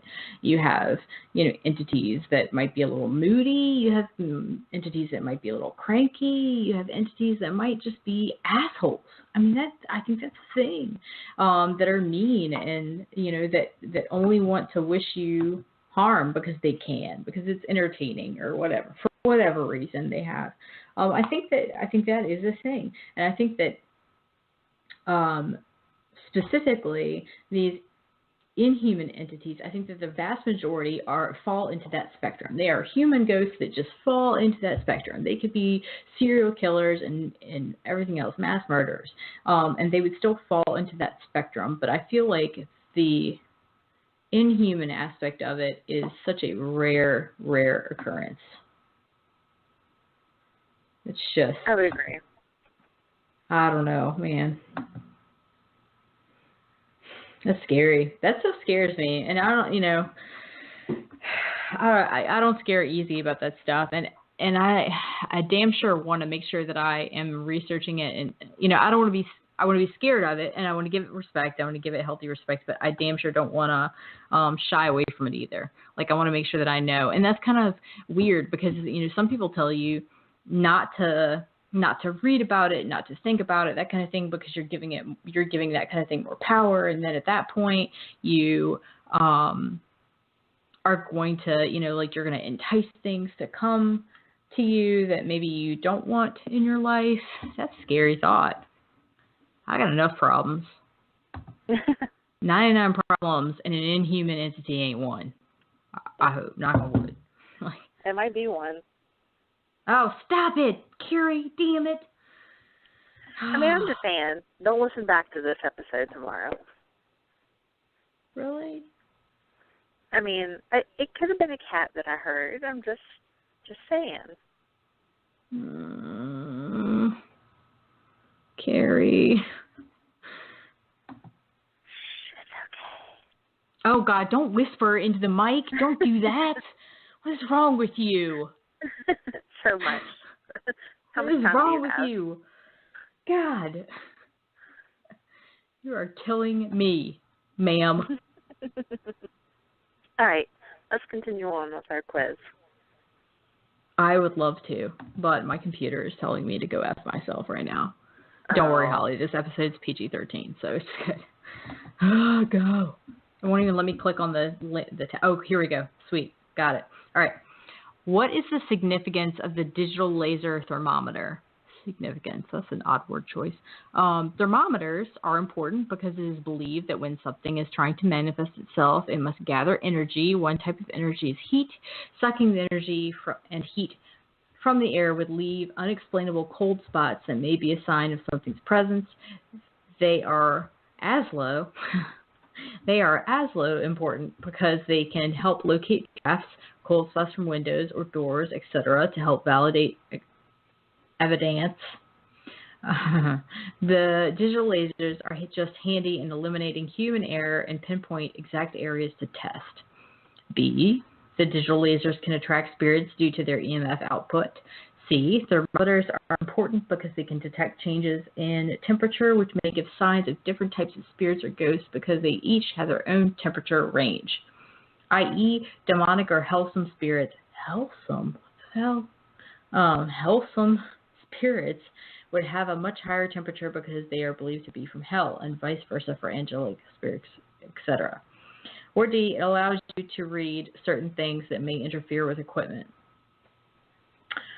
I'm gonna go ahead and say it's A because I think the rest of it is horseshit. That's great. What? I didn't know there was a temperature range. I mean, maybe I'm wrong here, but if I'm wrong, somebody please correct me because I have never heard of that. Here's one thing that you do want to definitely think of, especially when you're getting ready to do your investigation, is that there's different kinds of thermometers, right? So if you have a laser thermometer, that's fantastic, but you're only going to be assessing the surface of the air. And if you have a regular thermometer, then you're going to be assessing what the temperature is around wherever the probe is. So just be cognizant of that, because if you take that laser thermometer and you point it straight at an air vent and they're like, uh-oh, I've got a cold spot. Like, no, you don't have a cold spot. What you have is an air conditioning vent. Like, make sure that you're being cognizant of airflow throughout the room.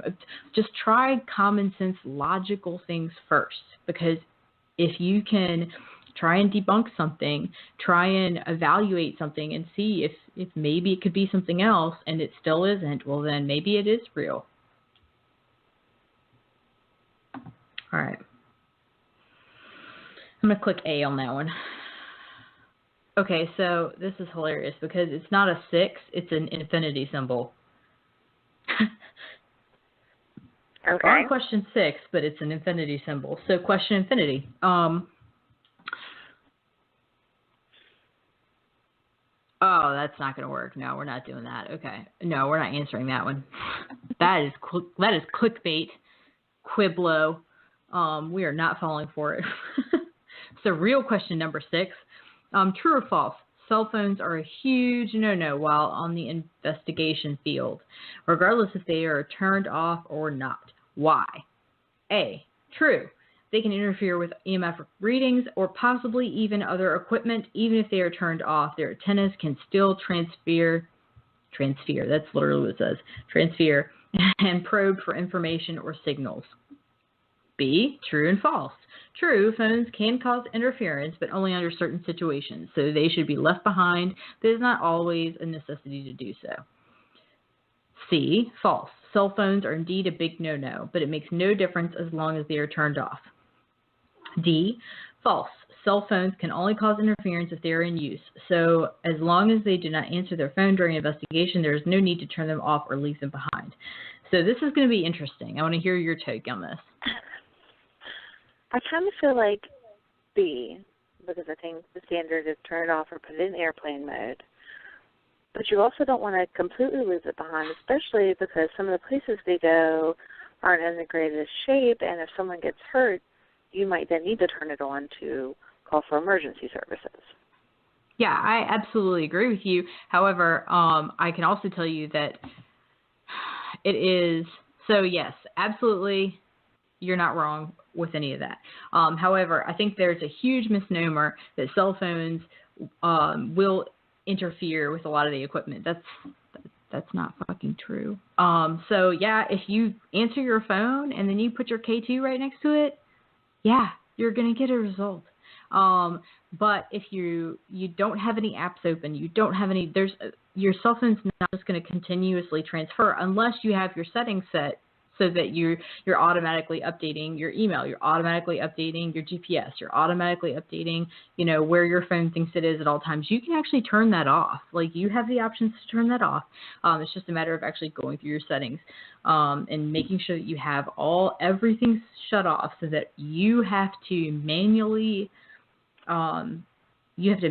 initiate data usage from your phone or anything else, anything that would cause interference. You can make it so that you would have to manually do that. And at that point, you know what you're doing, so you probably don't care, unless you butt dial somebody, and then just don't butt dial anybody.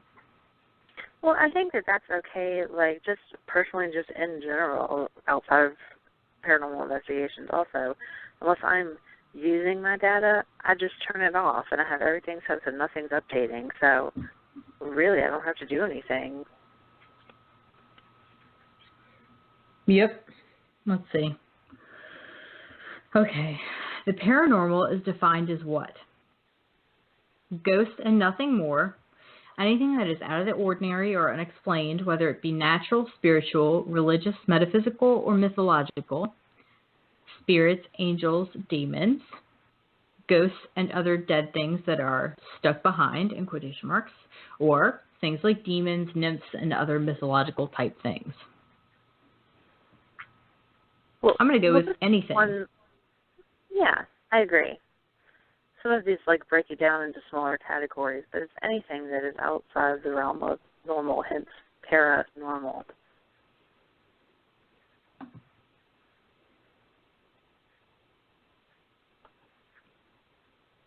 True of false.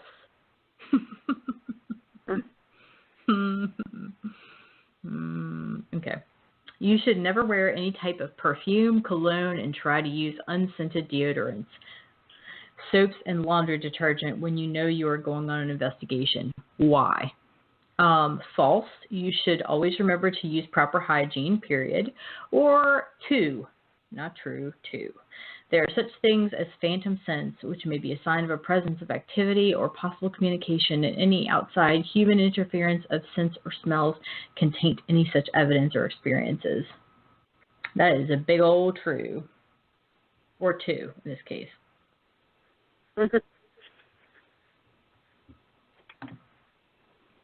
And that was actually something that I wanted to make sure I talked about, is that sometimes even the littlest things can impact your investigation. And so you want to make sure that you've got everything that you can unlock. For instance, don't wear any reflective materials, because absolutely that's going to look like an angel coming from your crotch if you have a reflective belt on. Like, don't do that. They're going to take pictures. Don't put that on you. Unless you're in a really, really wooded area and you just you need to be able to figure out where other people are, which I don't know why you would have that, but maybe. Maybe you're investigating something in a rural area or in a cemetery, or you're taking a break or something. I mean, I think that everything we're talking about is maybe kind of like a generalization, but there's always going to be exceptions to things where you have to do this thing that you wouldn't normally do for safety's sake. Right. Yep. So we're going to say, yep, true. Okay. True or false? Ghosts cannot and will not harm the living. A, true, ghosts can only scare you but never physically harm you. Or B, false. There are many inhuman entities that can be malevolent or dangerous. Also, each spirit is unique and has its own personality and characteristics, just like people. If a person was malicious in life, they are completely capable of being malicious in death, and I'm guessing, perfectly capable to harm you. Okay, so just personally, for Carrie, just Carrie, I don't think that this can physically harm me. But at the same time, I've seen people be scratched or what have you on investigation. So what's the explanation for that? Is it something where if you think that they can't harm you, then they can't? Like, is it just a force of will kind of situation? Is it just that I haven't run into anyone that wanted to harm me? Like, I'm not sure what my answer is for this one. I guess it would have to be the second one, because I have seen that happen on investigations.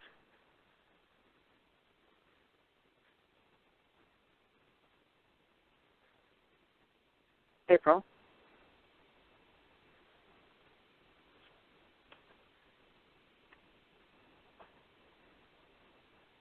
April.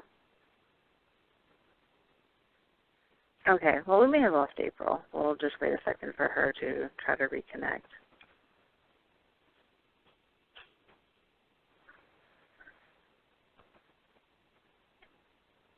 So like I was saying, I haven't been hurt or anything before. I mean, I've had people, I've had beings, I guess, touch me, or felt like someone was touching my hair, touching my arm.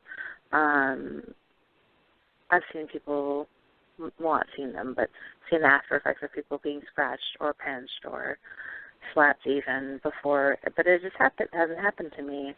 You know, last week we were talking to Holly, and she was talking about spirit guides and things like that. So is it just mine's working overtime, or, yeah, I don't know. I guess that's something I would like to learn more about and get more information, and maybe talk to people who have more experience with it. Like, how does that work?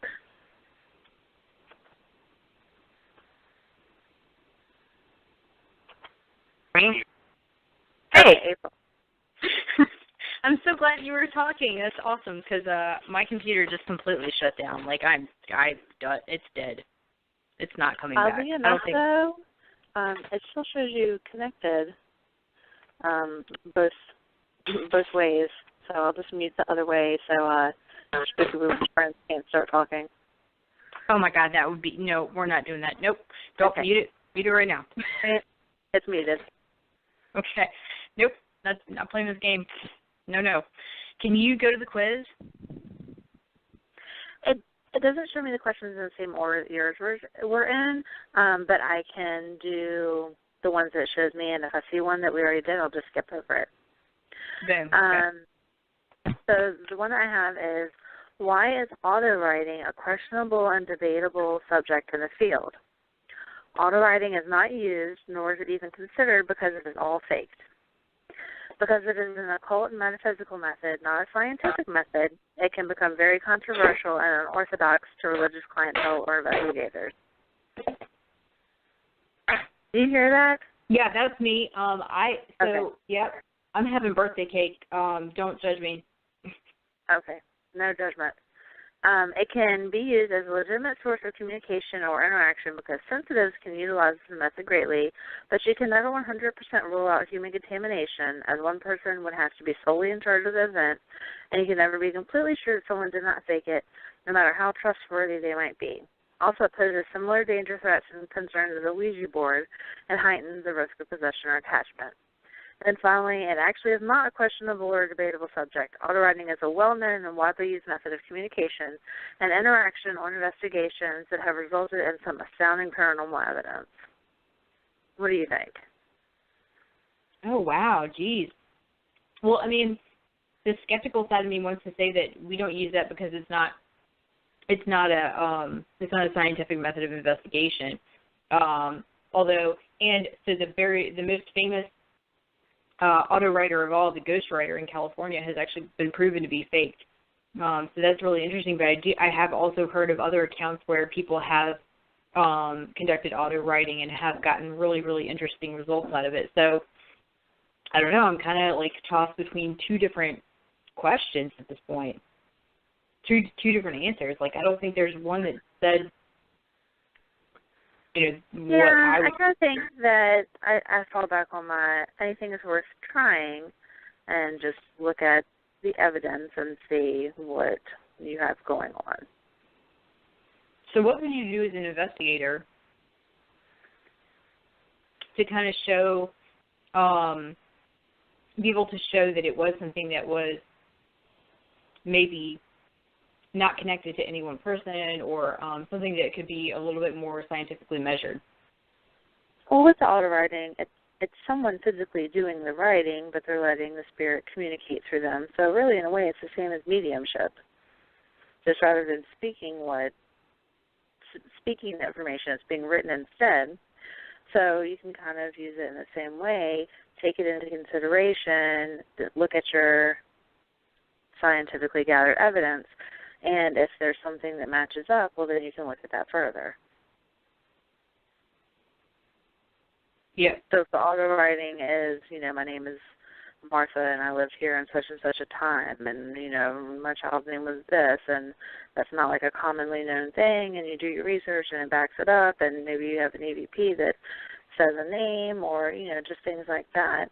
I think it's just another piece that you can add in that might not be scientific evidence, but it can be more information that you can review. Yep, I think you're absolutely right. And I think that you could even ask to have, maybe another person try and auto-write as well. Like, in theory, if it is... To be able to get the same thing or get two different things, or... Yeah, or to be able to have the same tone or that kind of thing, or, have them write a story that the first person wrote when they were supposedly auto-writing. Because if it is spirit coming through, then they should be able to tell the same story. I mean, this isn't the Book of Mormon here. Like, there should be some, catalog of events there. So you should be able to say, okay, well, what was Scarlett wearing last Tuesday then, if you are supposedly the spirit. Yeah, you could maybe put some controls in place just to ask specific questions like that, just maybe that the people that are doing the auto writing wouldn't know, but you have some other documentation to back up these questions that you're asking and see if it matches up with what you get with auto writing. Right. Okay, So next question. What is the goal of paranormal research and investigation teams? To both support and profits to the paranormal community, to give legitimate and sincere help, information, and answers to those in need, and to help build a legitimate and accepted reputation to the science and further the understanding, growth, and support of the community, to build up a fan base, publicity, and eventually get a TV show, or to understand the other side of this world and the afterlife and gain a new perspective and understanding of the meanings of life and death and what else is out there. I think that it is the second and fourth answers. Yep, I would say both, but also the TV show, definitely. I don't want to be on TV, no. I don't even have a voice for radio. Forget about television. Yeah, if you think for 1 second that you are a good paranormal investigator, like, RTL has this group that we are really good friends with called Paranormal After Party, which is very confusing because we also have Paranormal Party on this network. But Paranormal After Party, which is a really great program, and I would absolutely recommend that if you're interested in any of this stuff, please go over to YouTube and search for Paranormal After Party. Their episodes are fantastic. They'll give you a bunch of really great ideas, and they even have, it's great that we're bringing it up right now because they have this thing that they do during their investigations. And Carrie, I don't know if you've seen this, but they have like an incident report that they fill out immediately after when something happens, and it does things like mark down the exact time, mark down the location, mark down who is involved, mark down exactly what was happening, and it gives the investigators a chance to like give their own accounting of something. So if they heard a disembodied voice, then they would fill out one of these forms, and it really, in all reality, it's because the guy that's going through and trying to edit the footage to put together their TV show needs to know where things occurred, so that way he can be a little bit more careful when he's, going through footage and trying to edit and stuff like that in that portion. It gives them this marker for like, okay, well, this is what I should be looking for around this area. Because there's lots of things that you can miss, especially, a week, a month, however long it is, down the road, you can miss little teeny tiny things that in the moment you might have thought like, oh, I'll never forget that. Like, no, always write it down. And I think that's a really, really good precedent. That's a really, really good hallmark that they started there, and that's just good tradecraft. So I recommend doing that, and I definitely recommend checking out our friends at the Paranormal After Party as well. Yeah, I think that's a great idea. Especially when you're going back and reviewing evidence, you can say, oh, okay, well, we experienced this at this time, match it up with your other evidence. That's great. Yeah. And so if you think that you like paranormal investigation, going back to what I was going to say before, like, I've gotten to see the behind-the-scenes, diet behind the scenes on how to put together a TV show, because we've hung out with them before, when they were shooting, and we've even chat with them and stuff like that. And I'll tell you, that is a long night right there. That's like, you take normal paranormal investigations and then you add a bunch of crap on top of it. And it's like, there's so much that has to go into it, and there's so many different things that you have to consider and you have to think about. So please don't get in this field and be like, oh, yeah, I'm going to start my own TV show. It's just going to be me on the woods with the camera, like going around shooting ghosts. No, friend. That's not the way this works. Like, it is a real deal. Absolutely real deal. Okay. Well, let's try to get a few more in here before we run out of time. A widely accepted general rule of a para investigation is never go anywhere alone. Why? It helps to soothe and unsure the mind and help prevent your mind playing tricks on you. You should always have someone with you to keep you calm so you guys won't get freaked out. Because it's the buddy system, it never fails. Or because you never know what might happen, and it's helpful to have someone else there to help validate any evidence or experiences. Obviously, the answer is the last one. Yeah. Agreed. What is the reason for the lights out theory? So there's just so much. Oh, we already did that one. Oh, we already did that one. True or false? You should never tamper with Ouija board. False. Oh. Actually, Ouija boards are an excellent way to boost communication with a spirit or entity. or true. Even though they are cheaply made and mass-produced, they still hold the same basic principles and properties as the traditional divination boards and are highly unpredictable and uncontrollable. You never fully know what reaction you will get or what specifically you will unleash, tempt, provoke, or otherwise. What are we saying? Okay to use or no-go? I say okay to use as long as you educate yourself on it and you understand what you could be doing, and you have your own safeguards in place and you make sure you're doing it smartly. I say yeah, go ahead, go crazy. It's just a game at the end of the day. Really, I mean, it's just I could make a Ouija board on a piece of paper right now, and it could be anything. I mean, I think it's okay to use it. Yeah, I think we've talked about that before. That's one of the things that the paranormal community thinks is really, really just taboo, and in all reality, it doesn't have to be. It really doesn't. I think if you're on investigation and someone doesn't feel comfortable using it, that's okay too. We can respect that, and you don't have to do it. Yeah. Agree. All right, now I'm going to get this page to load, doing business. Okay. I'm doing some mischief right now, so that's why I'm like.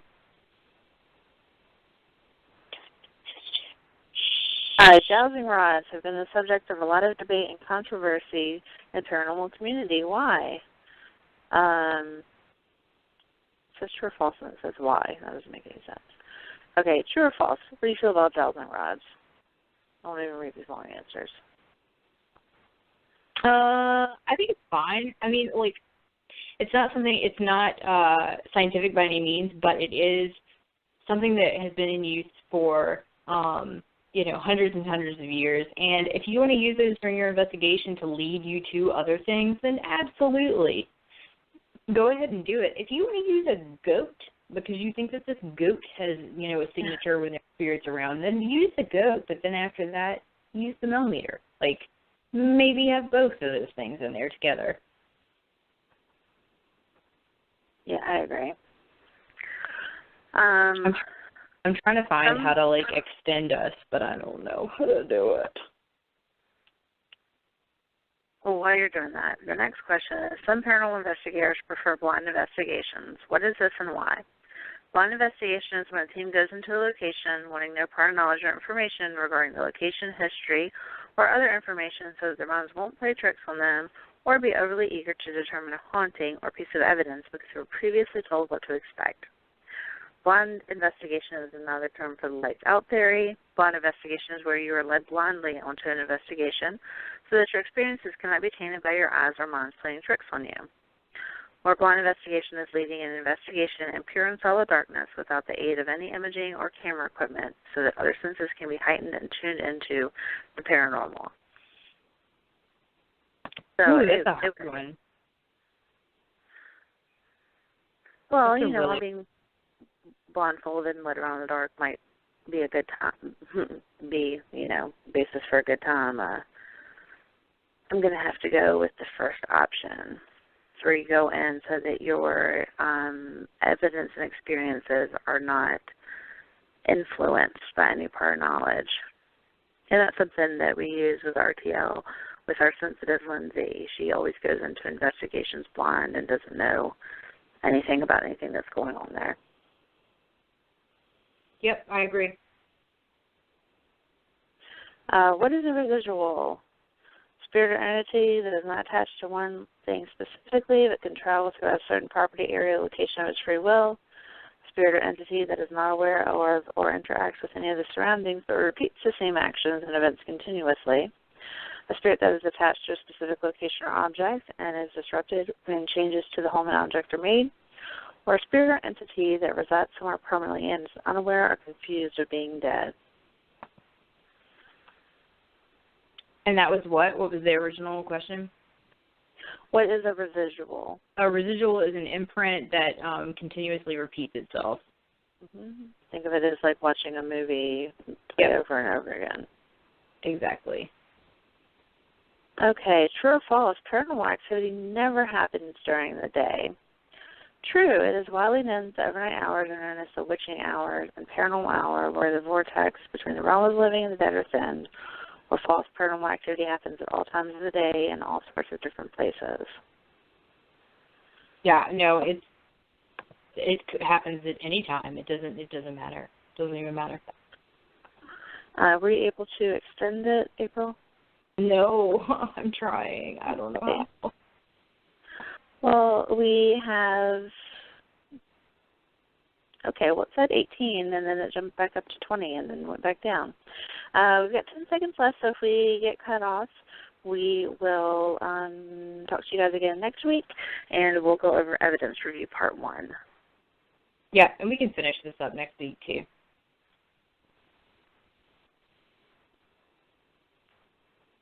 Hey, it's Flo, and this is my impression of a drill instructor directing a musical. 10 hut! Get those tap heels in line and let me see those jazz hands! Are you bundling your home and auto insurance through Progressive? Can you hear me through those sequins? Bundle your home and auto through Progressive and save. Left, left, left, and step ball change. Progressive Casualty Insurance Company affiliates. Home insurance provided and serviced by other select insurers. Tired at work today? You need a 5-hour energy shot. Didn't sleep too well last night? You need a 5-hour energy shot. Energy for work, energy for fun, even some energy for the gym. If you're tired from too much lunch, try something that packs a punch. A great tasting 5-hour energy shot. You'll feel alert, energized, and ready to go. Now's the time for 5-hour energy. For more information, go to 5hourenergy.com.